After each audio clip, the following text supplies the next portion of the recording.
So in talking to a lot of you mentioned that you were interested in participating as a patient advocate, as a member of a grant review board, part of NCI or NIH, or participating in FDA meetings. So we wanted to make sure that you really have the tools you need in order to understand some of the basis for good research and what you would think as a patient you would want done in future studies. So the FDA often runs advisory committee meetings that aren't specific to a drug. They're specific to how should we run a clinical trial? How should we do a study, a comprehensive study of different breast cancer treatments? How should we do these kinds of things? So those are good opportunities as a patient to make your voice heard for how we want clinical trials to run. And some of the things that they ask are often, what are patients willing to do as part of a clinical trial? How many biopsies are you willing to do? How many of these treatments, how long do you want to be followed? And that's a really important thing for for patients to make known, because otherwise pharmaceutical companies or other companies can say, oh, well, patients are not willing to do this, so we'll just do a 2-week trial, or an exaggeration. So like I said, we'll start with a brief overview, and Diana already touched on a lot of these subjects, and then we'll break into small groups. So like Diana mentioned, the gold standard for clinical trials is a randomized double-blind clinical trial. And like she said, the patients are randomly assigned to get drug 1 or drug 2, which could be a placebo or a comparator drug. Patients don't know which drug, and doctors don't know which drug. And this is the gold standard because it reduces bias, because no one knows who's getting which type of drug. Yeah. So then if you go to a single-blind clinical trial, it's similar to a double-blind, except only one set knows who got the drug. So usually the doctor knows which patients are in which group, but the patient doesn't know whether they got which drug or not. So in this case, you introduce a little bit of bias from the doctor, who would know which patients were in the treatment group and which patients were in a placebo group. So it introduces a little bit of bias, because depending on your method of reporting the drug, like if it's pain or if it's something a little more subjective, they can choose how severely to record it based on what their opinion is of the drug. So then you can also have a randomized controlled clinical trial, and in this case, both the patients and the doctors know which drug you've been assigned to, but you are randomly assigned to get either drug 1 or a placebo or a second drug. There's also a controlled clinical trial where you're not randomly assigned. Your doctor decides which drug is more appropriate to you, and then you study 2 groups of patients that are matched based on age, sex, or diagnosis.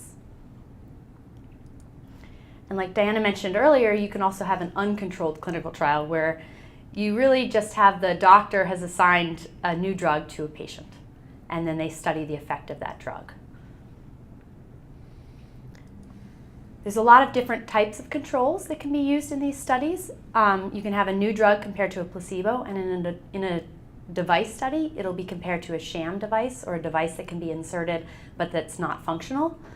You can have a new drug compared to an old drug, and this is what's very commonly used when you're trying to treat a disease and you don't want to give patients nothing.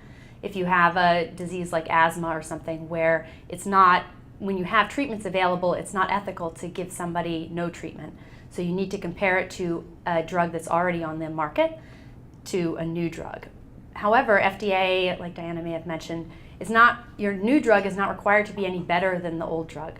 So you're just looking for whether or not the drug is similar to the drug that's already available on the market. You can also have a new drug compared to historical controls, or controls that are not part of the study that you're using.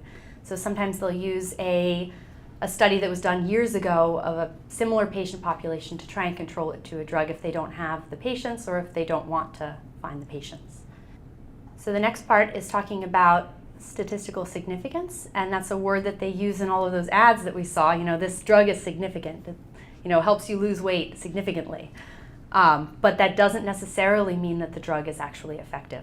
So if you have a very small sample, your statistical significance could actually be you might not have statistical significance because your result might be due to chance. So in this On the left, you can see that in the control group here, you have 30% effectiveness out of 50 patients in your sample size. And in the drug group, you have 40% effectiveness out of 50 patients. So there's a 10% difference in the group. So it seems like a really big difference. Maybe this drug is working well. However, you only have a 5-patient difference between the two groups. So that could just be due to chance or due to something else. You know, one group's exercising, one's not. And when you calculate out, we use a p-value to determine whether or not something is statistically significant. And you're looking for a p-value that's low, so something lower than 0.05. So in this case, because there's only 50 patients in your group, your result is not significant. Oh, yeah, P stands for probability in the p-value. So if you have the same difference between groups in a much larger sample, you can actually end up with a statistically significant result. So in this case, you increase your sample size to 500 patients. In the control group, you still have a 30% efficacy, and the drug group, you have a 40% efficacy. However, it's much more likely that this difference is not due to chance because you have such a large patient population. So here you can see that the p-value, or the probability that it's not due to chance, is very low. So this result is statistically significant. So we just want to remind you that statistically significant doesn't necessarily mean important. It just means that it didn't happen by chance. So your difference might not be 10%, it might be 1% or 2% and still be able to be statistically significant.